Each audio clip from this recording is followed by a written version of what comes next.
খোলা জানালা দিয়ে বয়ে আসছে মৃদু হাওয়া।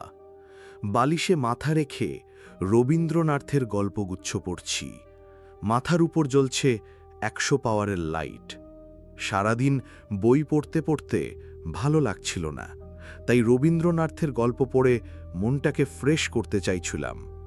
3 দিন সরকারি ছুটে হওয়া মেসের সকলে বাড়ি চলে গেছে। পরীক্ষার কারণে শুধু আমি একলা রয়ে গেছি বহুকারের পুরনো এই বাড়িটিতে। ঢাকার কাছে থাকার জন্য এর চেয়ে আর ভালো জায়গা খুঁজে পেলাম না। আমার বন্ধু মোর্শেদ এখানে থাকে। ভাড়া তুলনামূলকভাবে কম হওয়ায় আমিও উঠে গেলাম।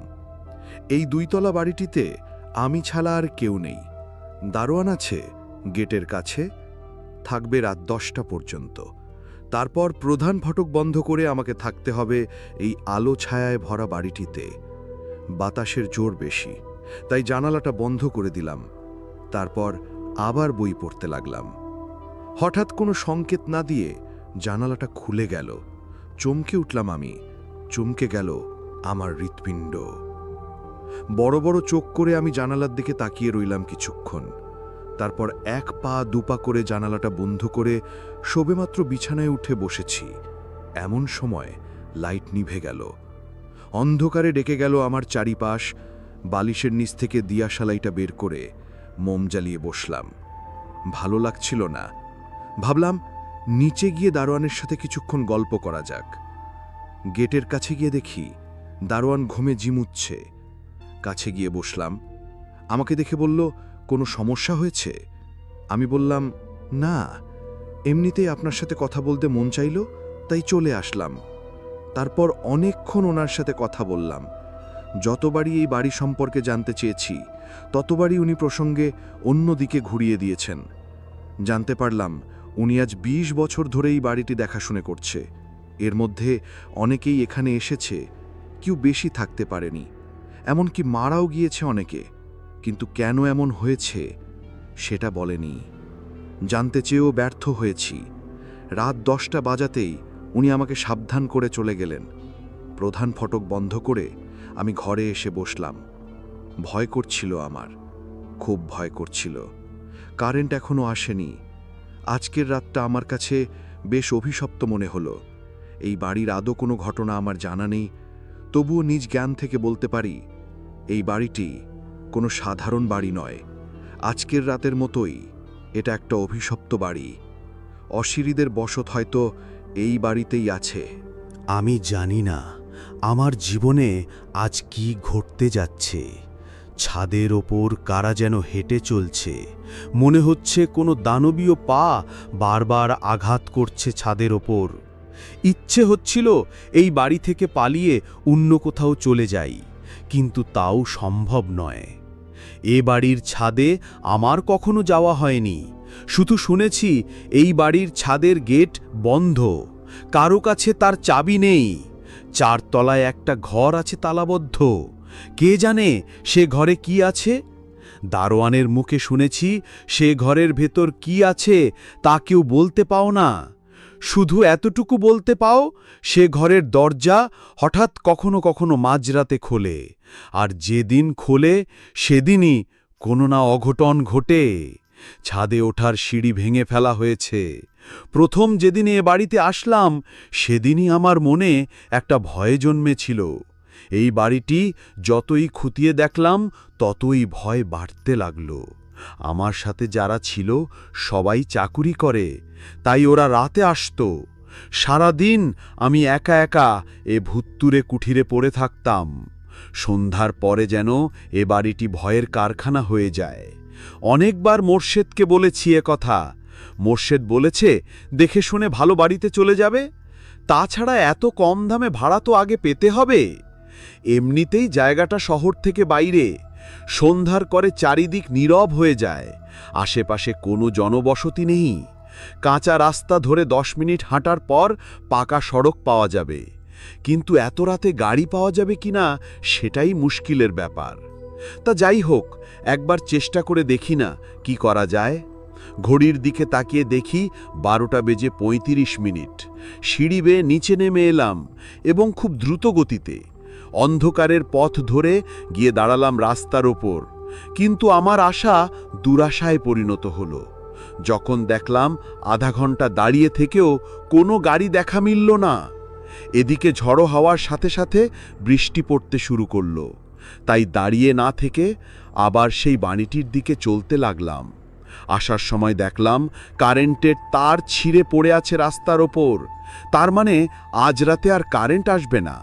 যতদূর চোখ যায় শুধুই অন্ধকার, কোথাও এক বিন্দু আলো নেই, কেবলই অন্ধকার। বাড়িটির সামনে এসে দাঁড়াতেই মনে হলো মৃত্যু যেন আমাকে হাত বাড়িয়ে ডাকছে। এক অদ্ভুত ভয়ঙ্কর আওয়াজ চারিদিকে, যা কলিজার পানি পর্যন্ত শুকিয়ে দেয়। বিদ্যুৎ চমকানোর আলোয় ভুত্তুরে পরিবেশ সৃষ্টি হয়েছে বাড়িটিতে। হালকা কুয়াশা জমেছে বাড়িটিকে ঘিরে, যেন হরর ছবির ভুত্তুরে বাড়ি। প্রধান গেট খুলে সিঁড়ি বেয়ে ওপরে উঠে এলাম। ভিজে শরীর নিয়ে ঘরে প্রবেশ করলাম। আমার ঘর কবরের মতো অন্ধকার। যাওয়ার আগে মোমবাতিটা দিব্যি জ্বলছিল। এত তাড়াতাড়ি মোমবাতি শেষ হওয়ার কোনো মানে খুঁজে পেলাম না। হেমন্তের রাত এমনিতেই অনেক বড়। কি করা যায় ভাবছি। পকেটে থাকা মোবাইলটা বের করলাম। কারোর সাথে যোগাযোগ করলে মনটা হালকা হবে। ফোন করলাম মোর্শেদের কাছে, ওর মোবাইল বন্ধ। ফোন করলাম আমার এক শিক্ষকের কাছে, তিনি ঢাকাতেই থাকেন।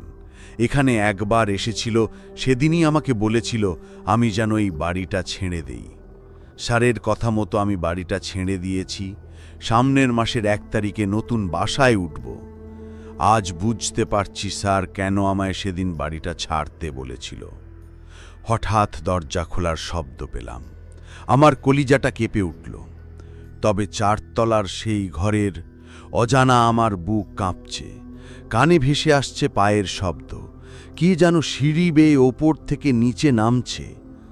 আমার ভয় আরও বেড়ে গেল। এদিকে ঝড়ের তাণ্ডব বেড়েই চলছে। অনেক কষ্টে স্যারকে ফোনে পাওয়া গেল। স্যারকে বললাম, স্যার আমি খুব সমস্যায় আছি, আমি জানি না আজ রাতে আমার জীবনে কি ঘটতে যাচ্ছে। লাইনটা কেটে গেল। আবার কল করতে গেলাম, ব্যালেন্স নেই। স্যার ফোন করলেন, রিসিভ করে বললাম, সব ঘটনা খুলে বললাম, কিন্তু নেটওয়ার্ক সমস্যার কারণে স্যার ঠিকমতো কিছুই বুঝল না। লাইনটা আবার কেটে গেল। এবার নেটওয়ার্ক শূন্য মোবাইল হাতে আমি বসে রইলাম বিছানার উপর। মোমবাতি নেই, তাই মোবাইলে লাইট জ্বালিয়ে রেখেছি। তাতে সেটার ব্যাটারি খরচ হচ্ছে বেশি। হয়তো ঘণ্টাখানেকের মধ্যে সেটাও বন্ধ হয়ে যাবে। ঝড় থামার কোনো নামগন্ধ নেই। আমার ঘরের জানালাটা একবার বন্ধ হচ্ছে আর খুলছে। আমি সেটাকে বারবার বন্ধ করতে গিয়ে ব্যর্থ হয়েছি। চারিদিকে কেমন যেন এক ভয়ানক শব্দ হচ্ছিল। কোথাও কোনো আলো নেই, শুধু মাঝে মাঝে বিদ্যুৎ চমকানোর আলোতে কিছু দূর দেখা যাচ্ছে। সত্যি সত্যি যা ভেবেছিলাম, ঘণ্টাখানেকের মধ্যেই মোবাইলটা বন্ধ হয়ে গেল। আমি অন্ধকারের কারাগারে বন্দী হয়ে গেলাম। হঠাৎ মনে হলো কি যেন চাপা সুরে কাঁদছে জানালার ওপাশে। আমি আস্তে আস্তে হেঁটে গেলাম। না, কোথাও কেউ নেই। এমন সময় হৃদয়ে আতঙ্ক তুলে কে যেন আমার দরজায় নক করল। আমি তখন ভয়ে রীতিমতো কাঁপছি। আমার গলা দিয়ে কোনো স্বর বেরুচ্ছে না। আমি দাঁড়িয়ে আছি ঘরের এক কোণে। একটা ইঁদুর আমার পাশ দিয়ে দৌড়ে গেল। আমি চিৎকার দিয়ে উঠলাম। দরজার ওপাশের আওয়াজটা থেমে গেল। খুব বড় বড় ইঁদুর ঘরের মধ্যে ছোটাছুটি করছে, যা আগে কখনো দেখতে পাইনি। আমার পায়ের পেছনে ভিজে ভিজে অনুভব করলাম। মোবাইলটাকে এবার চালু করলাম। ব্যাটারি লো সিগন্যাল দিয়ে সেটা আলো জ্বালল। সেই আলোতে স্পষ্ট দেখলাম একটা ইঁদুর বড় এক টুকরো মাংস এনে আমার পায়ের কাছে বসে খাচ্ছে, আর তার রক্ত আমার পায়ে এবং প্যান্টে লেগে ভিজে ভাব তৈরি করেছে। এমন দৃশ্য আমি কোনো দিন দেখিনি, কোনো বইতে পড়িওনি কখনো। ভয় আমাকে আবার গ্রাস করল। মোবাইলের আলো নিভে গেছে, সেই সাথে বাইরের ঝড়ও থেমে গেছে। চারিদিকে এক অদ্ভুত নীরবতা। শুধু মাঝে মাঝে নুপুরের সুর আর ছোটাছুটির শব্দ পাওয়া যাচ্ছিল। কারা যেন ফিসফিস করছে বাতাসে ভেসে। আমার চোখের সামনে যেন হাজারো প্রেতাত্মা দাঁড়িয়ে আছে। ভয়ঙ্কর তাদের চোখ, হাত, নখ, পা, চুল। চোখ বুঝলেই সেই একই দৃশ্য। ফ্যানের সাথে ফাঁসিতে ঝুলন্ত তরুণী, বড় বড় চোখ, জিহ্বা বেরিয়ে এসেছে মুখ থেকে, হাতে বড় বড় নখ। ঘরময় আগরবাতির গন্ধ। যেন কোনো মরালাশ আমার সামনে শুয়ে আছে। মনে হচ্ছে চারিদিকে রক্তের নদী, আমি তার মাঝে সাঁতার কাটছি। আমার সামনে পিছনে মৃত্যু তাড়া করছে। আমি চোখ বুঝতেও পারছি না, আবার মেলতেও পারছি না। এটা কি প্রচণ্ড ভয়ের কারণে মানসিক সমস্যা বৃদ্ধি পেয়েছে, নাকি সত্যি দেখছি কিছুই বুঝতে পারছি না। কিন্তু আমার মন আমি দুর্বল করিনি। যতটুকু সম্ভব শক্ত রাখার চেষ্টা করছি। আলো ছাড়া ঘড়ি দেখতে পারছিলাম না, তাই অনুমান করতে চাইলাম কটা বাজে। হতে পারে রাত ৩টা কি ৩:৩০, এর বেশি নয়। এখনও সকাল হতে অনেক দেরি। কাল সকালেই আমি এই অভিশপ্ত বাড়ি ত্যাগ করব। আর নয়, এখানে থাকলে নিশ্চিত মৃত্যু, এতে কোনো সন্দেহ নেই। হঠাৎ কানে একটা শব্দ ভেসে এলো। ভালো করে সেদিকে কান পাতলাম। কে যেন সিঁড়ি বেয়ে নেমে এলো, তারপর আস্তে আস্তে এদিকে হেঁটে আসছে। পায়ের শব্দটা নীরব শব্দকেও হার মানিয়েছে। আমার দরজার কাছে এসে আওয়াজটা থামল এবং দরজা নক করল। আমি এবার সাহস হারালাম না। অন্ধকারে দরজার দিকে হেঁটে যেতে লাগলাম। আমার শরীরের সাথে কিছু একটা ধাক্কা খেল। হাত দিয়ে দেখি কার যেন পা ঝুলছে। মনে হচ্ছে ফ্যানের সাথে কোনো তরুণী ফাঁসিতে ঝুলছে। আবার হাত বাড়িয়ে দেখি কিছুই নেই। আমার সাথে কি ঘটছে এইসব আমি নিজেও জানি না। শুধু বুঝতে পারছি আলো না পেলে অন্ধকারে হার্ট অ্যাটাক করে যে কোনো সময় আমি মারা যেতে পারি। অশিরির জন্য এটাই সার্থক। হেঁটে গিয়ে দরজা খুলে দিলাম। কি অদ্ভুত ব্যাপার, দরজার সামনে কেউ নেই, অথচ একটু আগেও আমি হেঁটে আসার শব্দ পেয়েছি। এমন সময় বাইরে বিদ্যুৎ চমকে উঠল। সেই আলোতে আমি দেখলাম আমার সামনে একটা বডি দাঁড়িয়ে আছে। সেটার গা থেকেই আগরবাতির গন্ধ আসছে। মাথা নেই, পা দুটো বাঁকা, গায়ে সাদা কাপড়। আমার থেকে মাত্র ১ হাত দূরে। সাথে একটা তরুণী, চোখ দুটো তার বেরিয়ে আসতে চাইছে। গলায় কালো মোটা দাগ, চোখ দুটি সাদা, কোনো মণি নেই, বাঁকা হয়ে পা দুটি ঘুরে আছে। আমার মনে হলো মৃত্যু যেন আমায় ছুঁয়ে ফেলেছে। আমি আর বাঁচতে পারবো না। এটাই বুঝি আমার জীবনের শেষ মুহূর্ত। আমি জ্ঞান হারালাম। যখন জ্ঞান ফিরল, আমি নিজেকে বিছানায় আবিষ্কার করলাম। দারোয়ান এসে আমাকে সিঁড়ির নিচে পড়ে থাকতে দেখে তারপর বিছানায় এনে শুইয়ে দেয়। গতকাল রাতের কথা মনে পড়তেই আতঙ্কে উঠলাম আবার। দুপুর নাগাদ সেই বাড়ি ত্যাগ করলাম। তারপর আর কোনোদিন সেই বাড়িমুখী হইনি। তার কয়েকদিন পরই শুনলাম বাড়ির দারোয়ান চাচা মারা গেছে। বাড়ির ভেতরেই তাকে মৃত্যু অবস্থায় পাওয়া যায়।